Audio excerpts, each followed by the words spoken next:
मूकं करोति वाचालं पंगुं लंघयते गिरिं यत्कृपात्तमहं वन्दे परमानन्दमाधवम्।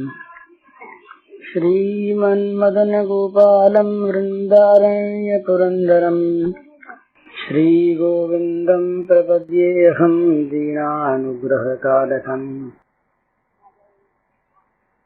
वंशीविभूषितकरान्नवनीरदाघात् पीताम्बरादरुणबिम्बफलाधरोष्ठात् पूर्णेन्दुसुन्दरमुखादरविन्दनेत्रात् कृष्णात् परं किमपि तत्त्वमहं न जाने।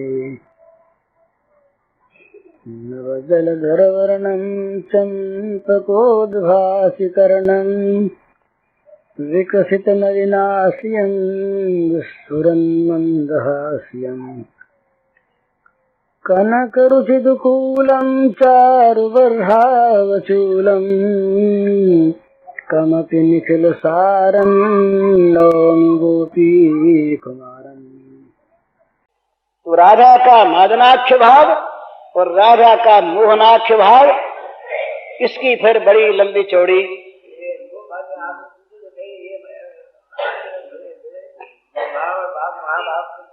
ये लंबी चौड़ी व्याख्या है इसकी मादन और मोहन की।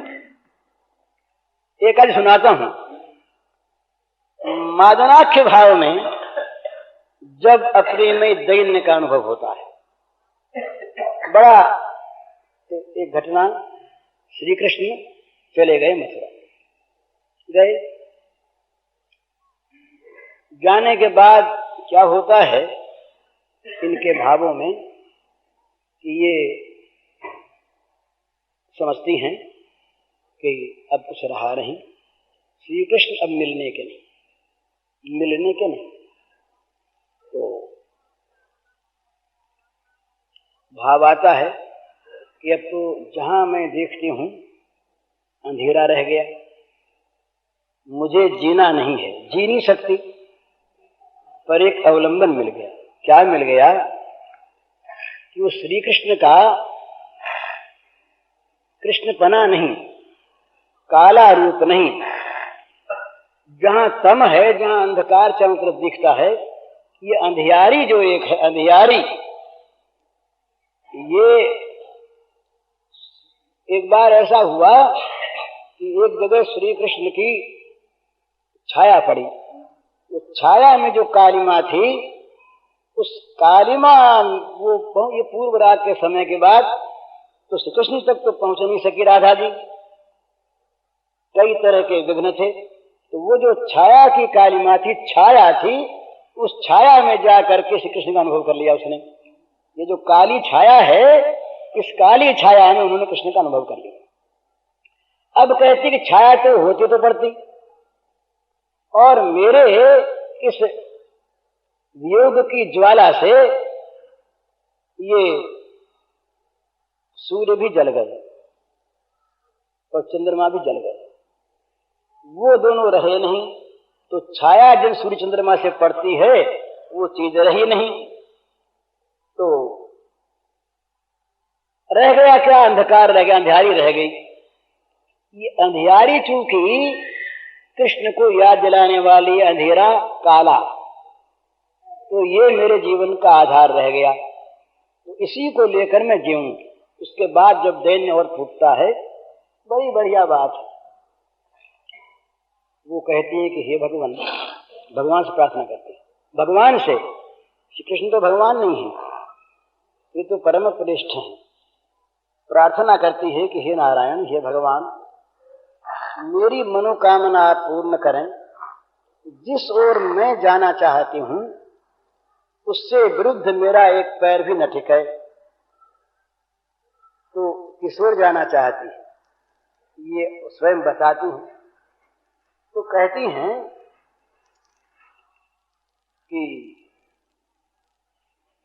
मेरा तापमान बढ़ता चला जा रहा है, शरीर की मन की गर्मी जलाने वाली उत्तप्तता, शरीर का मन का तापमान इतना बहता जा रहा है कि वो पास आने वाले को भी जला देगा। तो श्री कृष्ण जिस दूर देश में हैं, हे भगवान मुझे उनसे वृद्ध देश में ले चलो।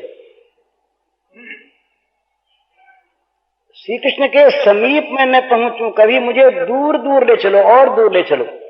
यदि कहीं मैं मार्ग भूल गई तो श्री कृष्ण की ओर चल पड़ी, उनके समीप पहुंची तो मेरे तापमान से, मेरे शरीर की गर्मी से वो उत्तप्त वायु हो जाएगी, पवन उत्तप्त हो जाएगा और वो उत्तप्त पवन उस नील कलेवर को झुलसा देगा। तो हे नारायण ये न हो, मैं पीछे चलूं, दूर चलूं।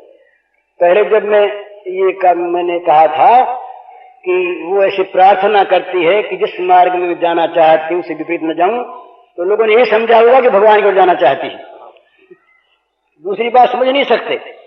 पर ये मादनाथ दैन्य का भाव है, वहां वो कहती है कि मैं दूर जाऊं जिससे मेरे उत्तप्त अंगों की जो स्पर्श पाकर जो गर्म वायु है, अति उत्तप्त वायु, वो प्राणनाथ के नील कलेवर का स्पर्श न कर सके और वो सुख से रहे। दूसरी उद्भावना करती है, वो कहती है कि मैं जब चलती थी तो मेरे पीछे पीछे भ्रमरों का दल चलता था, गुनगुनाता हुआ, गुंजार करता हुआ। तो मुझे लगता है कि ये भौरे सब क्यों उड़ रहे हैं, ये भौरे सब क्यों चल रहे हैं। तो पीछे मैंने एक दिन मुड़ के देखा तो देखा श्याम सुंदर मेरे पीछे पीछे चल रहे हैं। अब श्याम सुंदर का जो शरीर है वो दिव्य गंध युक्त है, सौरभित है, दिव्य कमल गंध है। तो उस गंध को पाने के लिए ये भंवरे तमाम उड़ते जाते थे। इससे मैं समझती थी कि श्याम सुंदर मेरे साथ हैं और मुझसे उनको सुख मिल रहा है। तो तभी तो भंवरे गुनगुना रहे हैं। और अब तो श्याम सुंदर गए, तो श्याम सुंदर गए तो मेरे जीवन में जो जीवन था, जो मनुष्य के शरीर को दुर्गंधि से बचाने वाला, जब मर जाता ना आदमी तो कुछ ही क्षणों में शरीर सड़ जाता है, दुर्गंध युक्त होता है। तो वो भावना करती हैं कि मेरे शरीर के जो प्राण थे वो निकल गए, ढांचा रह गया और चलता है।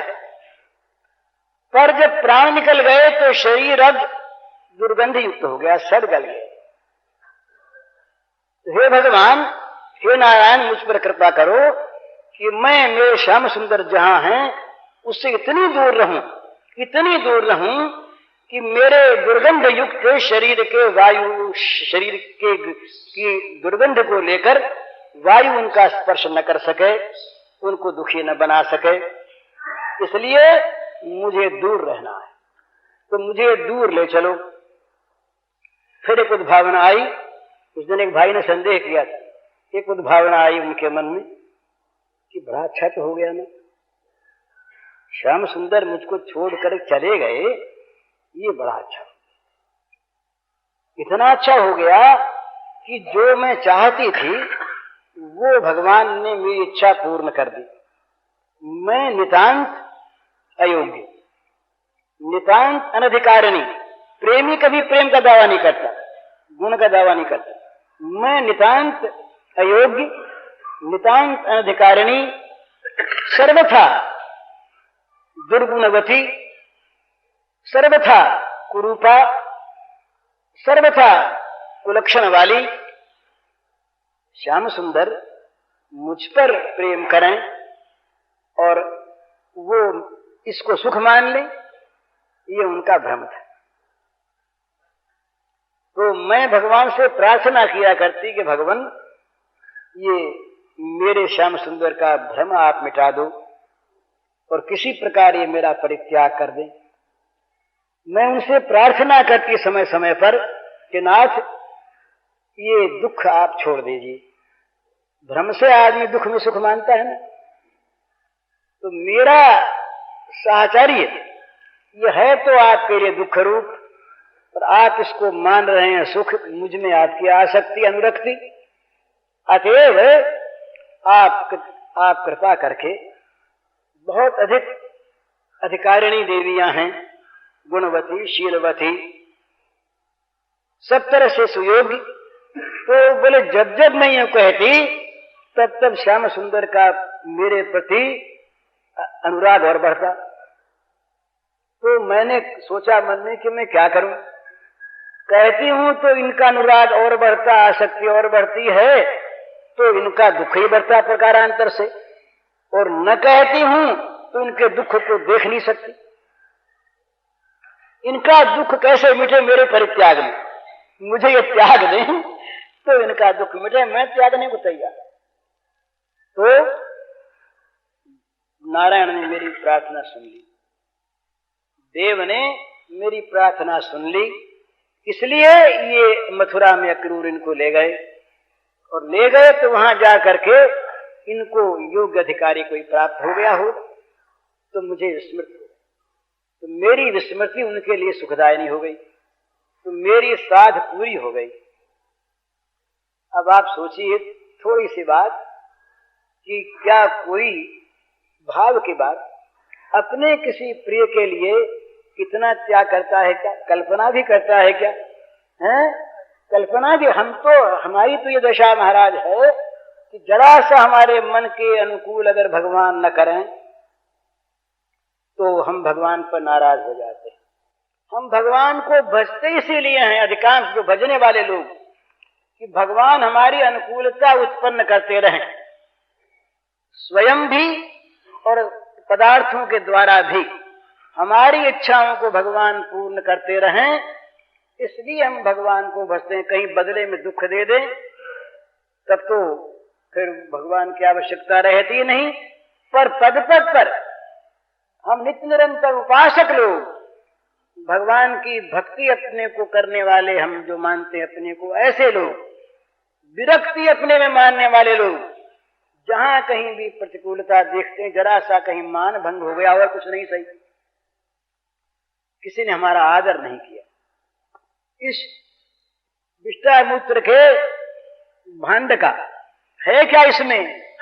इसमें भरी कौन सी बढ़िया चीज भरी है जिसको लेकर अब हम अभिमान करें? जीव गोस्वामी ने कहा कि मूत्र से बना हुआ शरीर और विष्टा बन जाने वाला शरीर, जिसको खा जाएंगे कोई जानवर तो विष्टा बन जाएगा, उसको लेकर हम गर्व करें, उसको लेकर हम ये कहें कि हम कुछ बड़े हैं, हमारे अंदर किसी प्रकार का कोई महत्व का पदार्थ है, और इस शरीर का जहां कहीं सम्मान नहीं हुआ, आराम नहीं मिला, और इस शरीर के कल्पित नाम की जहां पूजा नहीं हुई, हम भगवान को कोसते हैं, हम वहां के लोगों को असभ्य मानते हैं, असंस्कारी मानते हैं, प्रेमी नहीं मानते, सत्संगी नहीं मानते।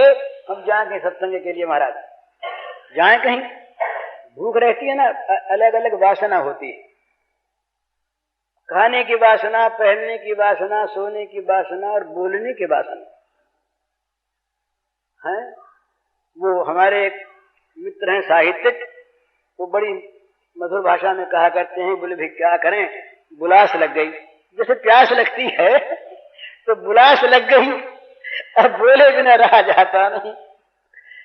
तो हम जब कभी अपनी वासना की पूर्ति के लिए कहीं जाएं और वहां वासना पूर्ति का आयोजन हो नहीं, तुम क्या कहेंगे? बोले यहाँ तो कोई सत्संग की बात जानने वाला है नहीं, कोई प्रेमी नहीं यहाँ पर, यहाँ पर तो सब के सब रूखे लोग हैं और सब भोगों में लगे हैं, कोई भी सत्संग की बात नहीं करता, हमें टाइम नहीं दिया गया। माने ये सब असत्संगी क्यों हैं, अप्रेमी क्यों हैं, रूखे क्यों हैं, इनमें सभ्यता क्यों नहीं? एक ही उत्तर है कि इन्होंने हमारा मान नहीं किया। और क्या बात, सीधी बात है, इन्होंने हमारा, तो अपने भगवान को हम सुनाते होते। तो दूसरी चीज, एक बार की बात है कि तानसेन रहे, ये बड़े संगीतज्ञ रहे, बड़े भारी संगीतज्ञ। तो ये अकबर के सामने एक बार मलार राग गाया इन्होंने, अकबर उसको सुनकर विह्वल हो गए और बोले तुमने कहाँ सीखा है, इतना बढ़िया कोई गा नहीं सकता। तो उन्होंने कहा, तानसेन ने कहा कि महाराज मैं कुछ नहीं गा सकता, मेरे गुरुजी जो हरिदास महाराज, वो जैसा गाते हैं वैसा तो आपने कभी सुना ही नहीं।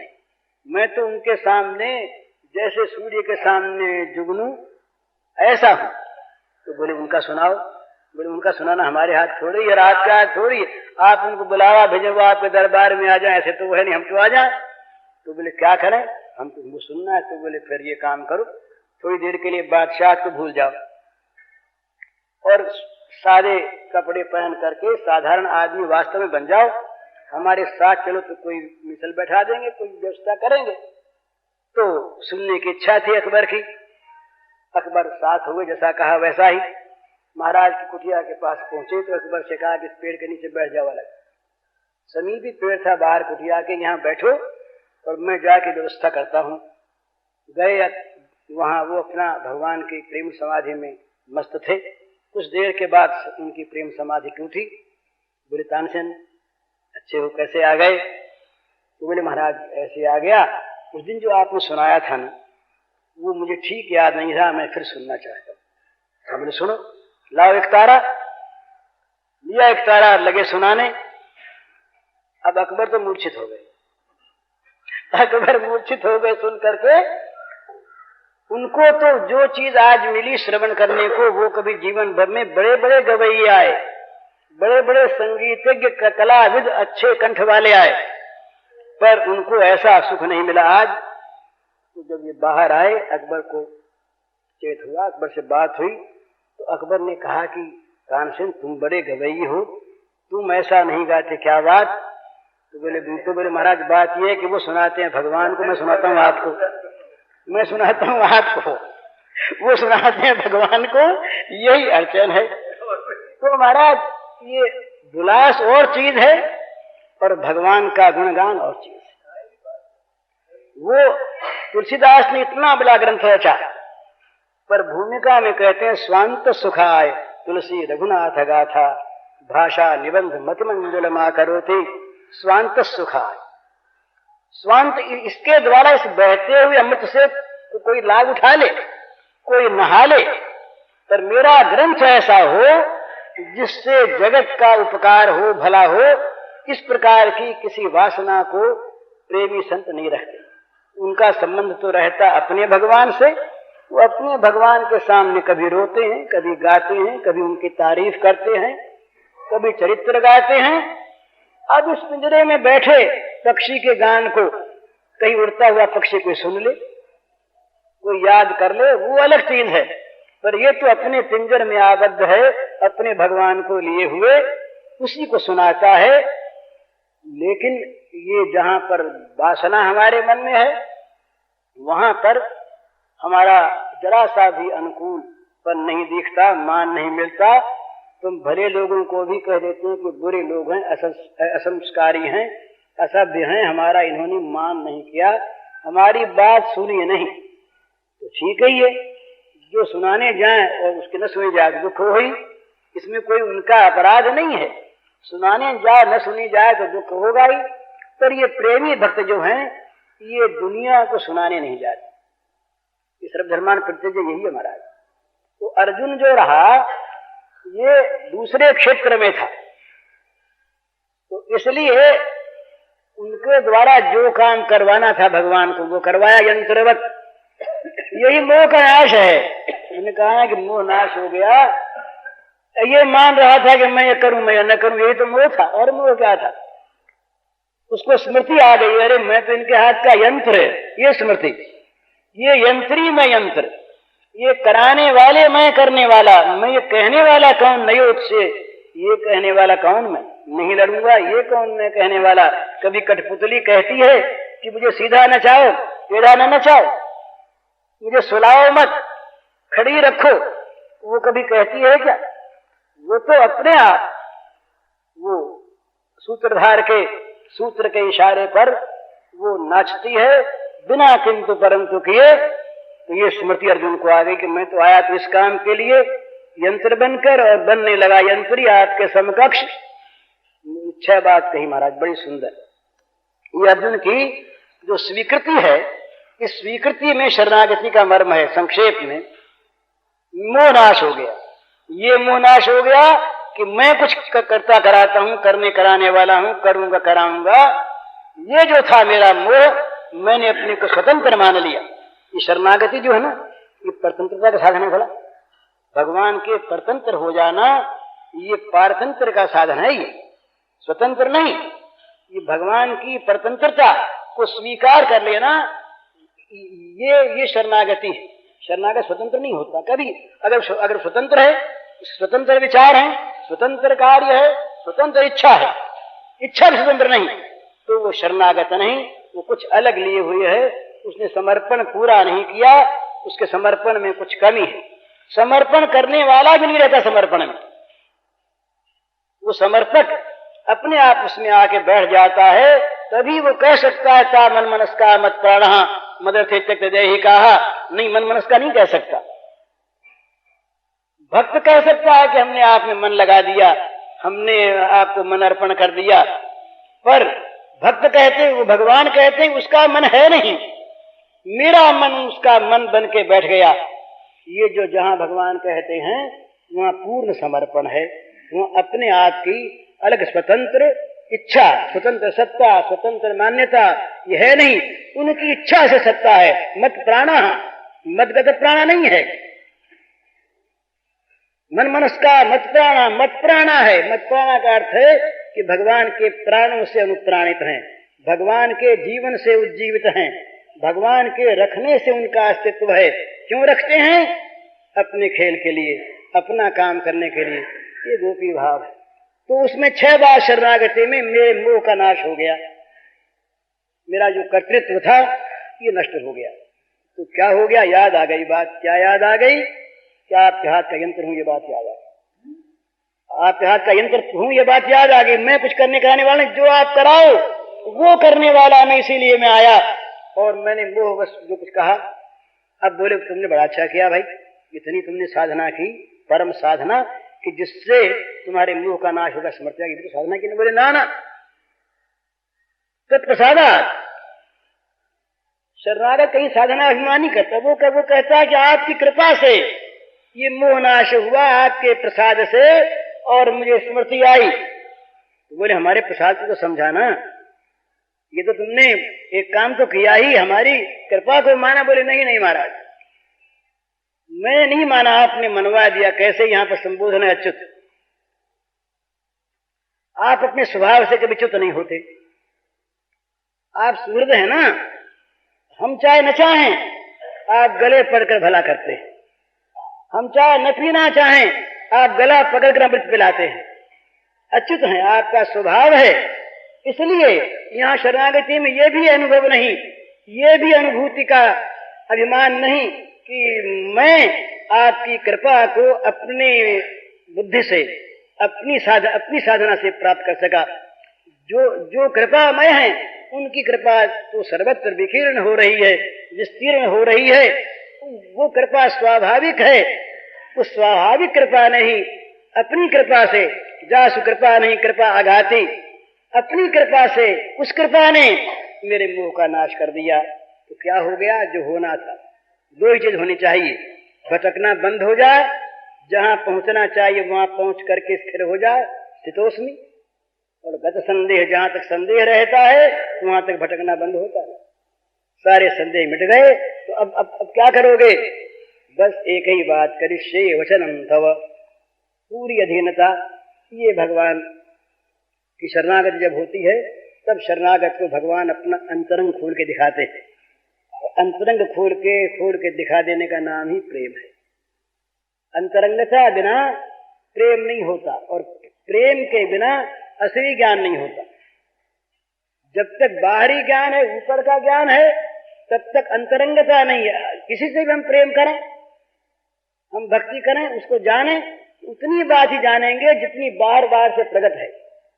उसके मन में क्या है, उसके जीवन की गुप्त से गुप्त बात क्या है, सरल गुह्यतम क्या है, ये बात तब तक हम नहीं जान सकते जब तक हम उसके अंतरंगता में ना आ जाएं, उसके मन में ये विश्वास न हो जाए कि ये मेरा है, इष्टोसी में। ये जब तक न हो जाए तब तक अंतरंग रहस्य नहीं खुलता। वो रहस्य खोलते हैं रहस्य वाले हैं। हम तो रहस्य की कल्पना करते हैं, हम तो ऊंची से ऊंचे भगवान में कल्पना कर लेते हैं रहस्य की, रहस्य का उद्घाटन नहीं कर सकते। ये वो करते हैं जो स्वयं रहस्यमय है, लीलामय है। वही सो जाने जेह देहु जनाई इमे विषय विनुति तेन लभ्य, जिस पर उसकी कृपा वो जानता है, दूसरा नहीं जान सकता। तो यहाँ भगवान ने जनाया, थप्पड़ मार दी, पहले तो थप्पड़ मार दी। बोले जो जो जो जो जो सबके हृदय में रहता है, हृदय से तिष्ठति, हृदय से तिष्ठति, जो सबके हृदय में रहता है, तमेव शरणं गच्छ, उसके शरण में जाओ, तीसरा कोई। तो महाराज और फिर ऐसी बात कह दी कि जो बात पराये से कही जाती है। इति ज्ञानमाख्यातम् गुह्यात् गुह्यतरं मया विमृशै तदशेषेण यथेच्छित तथा। तो अर्थ जैसे करो भाई, हमने तो जो छिपी से छिपी बात थी, गुह्य से गुह्यतर बात जो थी, वो तुमसे कह दी, हमारे द्वारा कही गई, हमारे द्वारा कही गई। अब भाई तुम अपनी सोच लो, तुम मन में आवे से जते सो करो। अर्जुन रो उठा, ये यहाँ शब्द नहीं है पर ध्वनि है। अर्जुन व्याकुल हो गया, रो उठा। अगर ये नहीं व्याकुलता होती तो दूसरे शब्द भगवान के इस प्रकार के नहीं निकलते जो अंतरंगता को लिए हुए। अर्जुन व्याकुल हो गया, ये क्या कह दिया। शिष्यस्तेम शाधिमाम त्वाम प्रपन्नम कह के मैंने पूछा, और सरकार ने कहना शुरू किया, और सब कहा करके अब ये कहते हैं कि जैसे सो करो, हमने कह दिया। तो ये बड़ी विकट बात जब रोने लगा, भगवान ने आंसू पूछा और वही गले में हाथ डाल दिया, गलबाही डाल करके बोले, भैया भैया, अरे तुम मेरा बड़ा प्यारा इष्ट में, तू मेरा बड़ा प्रिय है भैया, तू रोता क्यों है, तू रोता क्यों है। ले, इशारे से कहा था पहले भी 15वें अध्याय के अंत में भी, और भी संकेत कई जगह किए। सर्व गुह्यतमं भूय, अब तुमको फिर से सारी जो गुह्यतम बात है वो खोल के कहता हूं। अब यहाँ पर ऐसा बोले, अंतरंग खुल गया। अपनी बात की तारीफ अपने मुंह से की, परमम वचन। कोई भी आदमी कहता है कि जो मैं जो कहता हूँ सबसे ऊंची बात, सुनो, ये कहा परमम वचन शुणु में, परमम वचन, मेरे श्रेष्ठ वचनों को, जो परम वचन है उनको तुम सुनो। तो तुम्ही को सुनाता हूँ भैया। तेहितम बख्शामी, यह लोकहितम बख्शामी नहीं है महाराज, अर्जुन सामने है, इसीलिए सर्वगुह्यतम है। तेहितम बख्शामी, क्यों तेहितम बख्शामी, इष्टो से मैं दृढ़ में थे, तुम मेरे प्यारे हो, सुदृढ़ प्यारे हो। तुम्हारा प्यार किसी हालत में भी कम नहीं होता, किसी हालत में घटता नहीं। और प्रेम जो घटता है रुकता है, वो प्रेम नहीं होता, वो तो काम होता है। प्रेम घटता नहीं, रुकता नहीं, मिटता नहीं, ये तो अनवरत लगातार प्रतिक्षण वर्धमानम, ये प्रेम स्वरूपम है, प्रतिक्षण बढ़ने वाला। तो अर्जुन उसको बस ढाढ़स दे करके और बड़े गदगद स्वर से और निश्चयात्मक वाणी से, मत चिंता कर, तेरी चिंता मेरी चिंता, तेरे पाप मेरे पाप, मैं आया तू बस सब छोड़ छाड़ दे। ये तो गुह्यात गुह्यतर जो है, ये तो गुह्यात गुह्यतर ही है, ये गुह्यतम नहीं, इसकी परवाह न कर। और महाराज अर्जुन भूल गया इसको। महाभारत की बात सब सच्ची माननी पड़ेगी। अनुगीता देखिए, अर्जुन ने कहा कि महाराज वो आपने ज्ञान कहा था वो तो मैं भूल गया। तो भगवान ने कहा उस समय मैं बड़े योग में था, कहा था मुझे भी याद नहीं। तो क्या भूला हुआ, मैं ये पढ़ रहा था एक बार, तो मेरे मन में बड़ा संदेह हुआ कि भगवान ही भूल गए तो कौन याद रखेगा है। और दूसरी बात फिर अर्जुन ने स्वीकार किया कि करी से वचनम था, ये बात भी ठीक नहीं बैठती। तो वहां महाराज मुझे एक शब्द मिल गया, तो भगवान ने ये कहा कि जो गुह्यतर ज्ञान तुमसे कहा था वो मैं भूल गया। सब समाधान हो गया कि गुह्यतर के भूलने के बाद तो यही कह देते हैं, परवाह नहीं करने की, याद तो दिलाया, फिर बड़ी अच्छी बात है तो फिर से कह देते। तो अनुगीता में ज्ञान पूरा है, प्रकृति पुरुष का वर्णन बड़ा सुंदर है, सांख्य वर्णन है, तो शरणागति की बात नहीं। जो न भूलने की बात थी उसको तो अर्जुन भूला ही नहीं, वो तो करी से वचनम तव वाला हो गया। और गुह्यात गुह्यतर जो था उसको भूल जाए तो अपने आप याद दिला देंगे। अरे वो बच्चा कहीं अपनी किसी चीज को भूलिया है तो बच्चा भूलिया माँ याद रखो। अगर माँ को वो चीज बच्चे के पास रखनी है तो माँ का कर्तव्य होता है या माँ का स्नेह ऐसा होता है कि माँ स्वयं उस बच्चे की चीज को संभाले। वो तो नहीं संभालता, वो तो केवल माँ को जानता है। सर्वधर्म माँ प्रत्येक जगह से यही है, माँ को जानना। जो वो कहे हिलो तो हिलो, वो कहे बैठो तो बैठो, इन्होंने कहा कि अरे हम स्वयं ऐसा कर चुके हैं। जब ये गोप माताएं बड़ी बूढ़ी देवियां कहती लल्ला उठाओ जूठी उठा लाए। वहां शब्द आता भगवान के लिए दारु यंत्रवत, ये भागवत का शब्द है, दारु यंत्रवत, कठपुतली की तरह ये श्याम सुंदर नाचते थे उन वात्सल्यमयी गोपियों के इशारे पर। तो कहते हैं हम भी कठपुतली बन जाते हैं तो तुम कठपुतली बन जाओ तो तुम्हारा काम बन गया। तो ये कठपुतलीपन जहाँ पूरा पूरा इस प्रकार का बन जाता है कि जहाँ प्रत्येक विचार, प्रत्येक क्रिया, प्रत्येक लीला उस प्राणाराम प्राणधन परम श्रेष्ठ के विचार के अनुसार उसकी सुखदायिनी होती है। वो होता है ये गोपी भाव। और ये गोपी भाव जहाँ पराकाष्ठा को पहुंचा वो राधा भाव। राधा भाव में जहाँ वो समर्पण का पूर्ण क्रियात्मक अवतार हो गया वो राधा का महाभाव के अंतर्गत का मादन और मोहन भाव। ये विचित्र बात है। हरिओम तत्सत। पूज्य श्री भाई जी के इस प्रवचन का शीर्षक है भगवत कृपा का आश्रय लीजिए और इसका कैसेट संख्या है 1।